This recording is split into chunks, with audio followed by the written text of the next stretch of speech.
हर खबर पर होगी आपकी पकड़। डाउनलोड कीजिए एबीपी लाइव ऐप। इस वक्त हम तस्वीरें दिखा देते हैं दर्शकों को। दिल्ली के मुख्यमंत्री अरविंद केजरीवाल दिल्ली प्रेस सरकार की कॉन्फ्रेंस के तरफ लिए आए से हैं। जो कदम हम उठा सकते थे हमने पिछले कुछ दिनों में उठाए हैं। मैंने पिछले कुछ दिनों में कई बार ये कहा भी है कि इसमें सबका नुकसान हुआ है।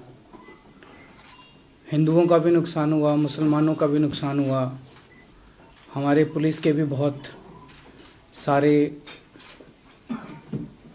कर्मचारी जो हैं, पुलिस वाले जो हैं वो ज़ख्मी हुए। एक पुलिस हेड कांस्टेबल रतनलाल जी की मौत हो गई, एक आईबी के ऑफिसर की मौत हो गई। तो इस किस्म की घटनाओं का, इस हिंसा का से किसी को फ़ायदा नहीं हुआ।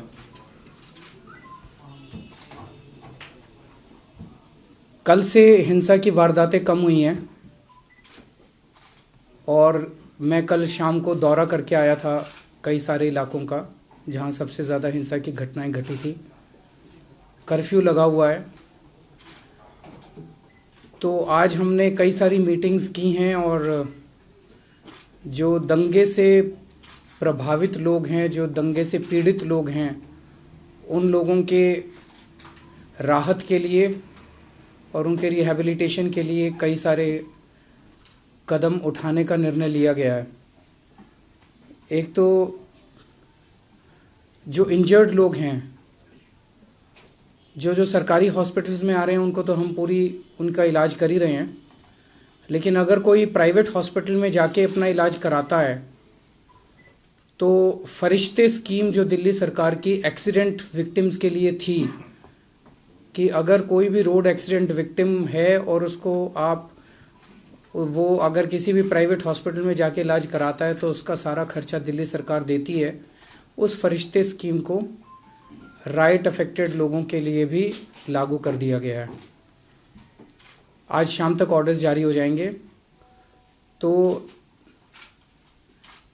अब जो भी लोग अपना इलाज, राइट अफेक्टेड लोग जो हैं, जो अपना इलाज, उसमें हमने क्राइम अफेक्टेड लोग भी और राइट अफेक्टेड लोग भी दोनों के लिए जारी कर दिया है कि जो लोग भी अपना प्राइवेट अस्पताल में इलाज कराएंगे तो हॉस्पिटल को रिइंबर्समेंट दिल्ली सरकार कर देगी, उनके इलाज का कोई खर्चा नहीं लगेगा। तो जो लोग इलाज करा के चले गए वो तो चले गए, लेकिन अभी जो लोग प्राइवेट में अभी जिनका इलाज चल रहा है उनको इसका फ़ायदा मिलेगा, या आगे अगर कोई भगवान ना करे और कोई दुर्घटना हो तो उनको भी इसका फ़ायदा मिलेगा। दूसरा, कर्फ्यू वाले एरियाज़ के अंदर कुछ लोगों को मुझे पता चला था कि दिक्कत आ रही है क्योंकि कर्फ्यू की वजह से वो लोग निकल नहीं पा रहे। वहाँ पे हम दिल्ली सरकार खाना पहुँचाने का इंतज़ाम शुरू कर दिया आज से, और इसमें हम NGOs की मदद ले रहे हैं, RWAs की मदद ले रहे हैं, local MLAs, councillors, public representatives, उनके ज़रिए हम खाना पहुंचाने की कोशिश कर रहे हैं। Round the clock helpline numbers जारी किए जा रहे हैं रिलीफ और रिहैबिलिटेशन के लिए। वो नंबर्स की डिटेल्स हम आप लोगों को अभी दे देंगे। और SDMs को नोडल ऑफिसर नियुक्त किया गया इन सभी हेल्प डेस्क्स के लिए। ये जो अफेक्टेड एरियाज हैं इसमें 6 SDMs हैं अभी और 12 SDMs को और नियुक्त किया जा रहा है। तो टोटल इस एरिया में 18 SDMs हो जाएंगे ताकि और गहन तरीके से यहाँ पे रिलीफ और रिहैबिलिटेशन मेजर्स इम्प्लीमेंट किए जा सकें। 4 नाइट मजिस्ट्रेट्स की नियुक्ति की जा रही है जो रात को भी अगर ज़रूरत पड़ेगी किसी तरह के रिलीफ की तो वो प्रोवाइड करेंगे। जिन लोगों की मौत हो गई है उनको हर एक को, उनके परिवार को 10-10 लाख रुपए का मुआवजा दिया जाएगा, जिसमें 1 लाख रुपए एक्स ग्रेशिया और 9 लाख रुपए डॉक्यूमेंट्स वेरीफाई करने के बाद होगा। माइनर के केस में, डेथ ऑफ अ माइनर में 5 लाख रुपए का मुआवजा, परमानेंट इनकैपेसिटेशन 5 लाख रुपए का मुआवजा, सीरियस इंजरी पे 2 लाख रुपए का मुआवजा, माइनर इंजरी पे 20,000 रुपये का मुआवजा, अगर कोई ऑर्फन हो जाता है तो 3 लाख रुपए का मुआवजा, एनिमल लॉस 5,000 रुपये प्रति एनिमल। रिक्शा के लिए 25, रिक्शा अगर जल गई या रिक्शा खराब हो गई, मतलब बर्बाद हो गई, तो 25,000 रुपये का मुआवजा। ई रिक्शा के केस में 50,000 रुपये का मुआवजा। किसी का घर पूरी तरह से जल गया तो 5 लाख रुपए का मुआवजा। और अगर कोई किराएदार था तो 1 लाख रुपए किराएदार को उसके बिलोंगिंग्स के लिए और 4 लाख रुपए मकान मालिक को घर जलने के लिए। और अगर घर को पूरी तरह से नहीं जला लेकिन सब्सटैंशियल डैमेज है तो 2.5 लाख रुपए का मुआवजा।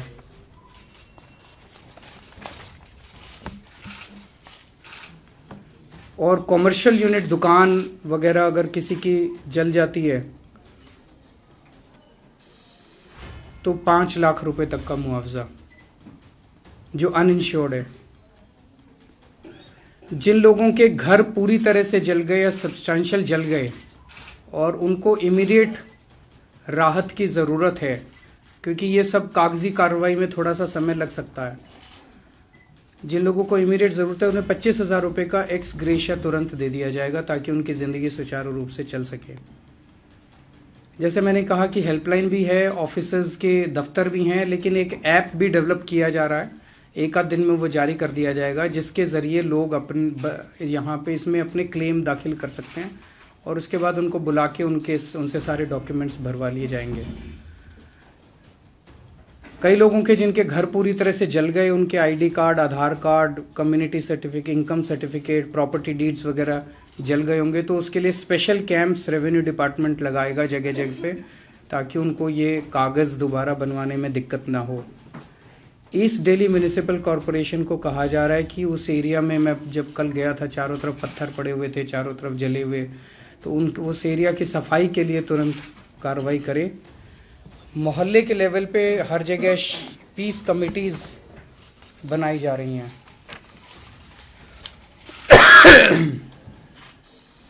इसमें बहुत सारे लोगों की दुकानें जल गई, जो हो सकता है उनके पास इंश्योरेंस हो। बहुत सारे लोगों के व्हीकल्स जल गए जिनके पास हो सकता है इंश्योरेंस हो। तो फाइनेंस डिपार्टमेंट को कहा गया कि इंश्योरेंस कंपनीज के साथ टाई अप करके, अगर इंश्योरेंस कंपनीज भी वहाँ पे कैंप लगा के और इसको जल्द से जल्द लोगों के क्लेम्स को सेटल कर सके। दिल्ली फाइनेंस कॉरपोरेशन को कहा जा रहा है कि जिन लोगों की दुकानें और रोजगार खत्म हो गए, उनको इजी टर्म्स के ऊपर सब्सिडाइज्ड लोन्स दिए जा सके। कई बच्चों की किताबें जल गई, तो उस इलाके के स्कूलों में कहा जा रहा है कि उन बच्चों को, चाहे प्राइवेट स्कूल के हों चाहे सरकारी स्कूल के हों, बच्चों को किताबें और यूनिफॉर्म्स फ्री में प्रोवाइड की जाएंगी। और जो बच्चे अभी सीबीएसई और आईसीएसई बोर्ड के एग्ज़ाम देने वाले थे और इस वजह से नहीं दे पाए, उनकी लिस्ट बना के इन दोनों बोर्ड्स को भेज दी जाएगी। और बोर्ड ने कहा है उन लोगों ने कि इनकी दोबारा परीक्षा का वो इंतज़ाम करेंगे। तो ये सारे एफर्ट्स हैं। जीटीबी हॉस्पिटल में ज़्यादातर जो घायल, मैं ख़ास तौर से सरकारी हॉस्पिटल्स जो हमारे हैं उनको, उन्होंने बहुत शानदार काम किया, सभी डॉक्टर्स ने बहुत शानदार काम किया। मैं खुद भी गया था कई सारे हॉस्पिटल्स में, कई बार गया था, और रात दिन मेहनत की है डॉक्टर्स ने भी और सभी कर्मचारियों ने, पैरामेडिक स्टाफ ने। बहुत ज़्यादा प्रेशर था उन लोगों के ऊपर और उन सब लोगों को मैं बधाई देना चाहता हूँ।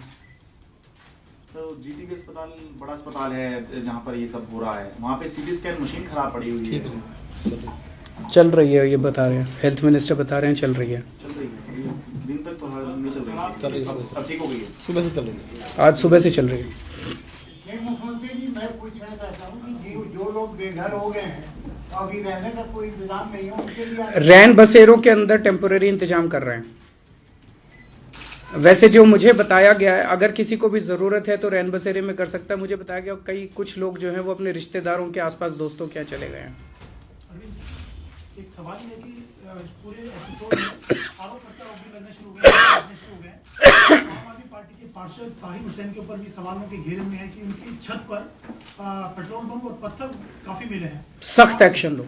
आपने क्या किया? सख्त एक्शन लो। मेरे पास पुलिस नहीं है, अगर पुलिस होती तो हम भी सख्त एक्शन लेते। मेरा अपना ये मानना है कि देश की सुरक्षा को लेके और जो इस तरह के दंगे होते हैं, मैं ये सुबह से देख रहा हूं, इसके ऊपर राजनीति नहीं होनी चाहिए। आम आदमी पार्टी का है कोई, या बीजेपी का है, या कोई कांग्रेस का है, जिन जिन लोगों ने दंगों को उकसाने की कोशिश की, जिन जिन लोगों ने दंगे करवाए, उनको बख्शा नहीं जाना चाहिए। चाहे कोई भी हो, चाहे मेरे मंत्रिमंडल में कोई है, किसी को नहीं छोड़ना है। उनके खिलाफ सख्त से सख्त एक्शन लो। उस पर आप बयान क्या पूछ रहे हो लोगों से? आपका क्या कहना है जी? आपका क्या कहना है जी? आपका क्या कहना है जी? कहने से दंगे वालों को सजा मिलेगी क्या? इससे सजा मिलेगी? ऐसे क्रिमिनल जस्टिस सिस्टम चलेगा हमारा? उठा के जेल में डालो जो भी दोषी हैं, उनके वाले दोषी हैं उनको डालो, हमारे वाले दोषी हैं डबल सजा दो उनको, किसी को बख्शो मत। राजनीति करना बंद करो देश की सुरक्षा के साथ, देश के साथ राजनीति करना बंद करो।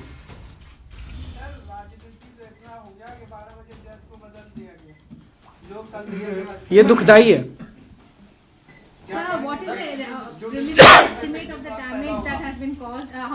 वो ऐसा एस्टिमेट है नहीं, अब करेंगे सारे, revenue department is going to do it. मैंने कह दिया आपको सख्त से सख्त सजा दो, जो सजा बनती है उससे डबल सजा दे दो अगर कोई आम आदमी पार्टी वाला पकड़ा जाता है तो। न्यूज चैनल इतिहास की सबसे बड़ी सीरीज प्रधानमंत्री सीरीज 2 शनिवार रात 10 बजे।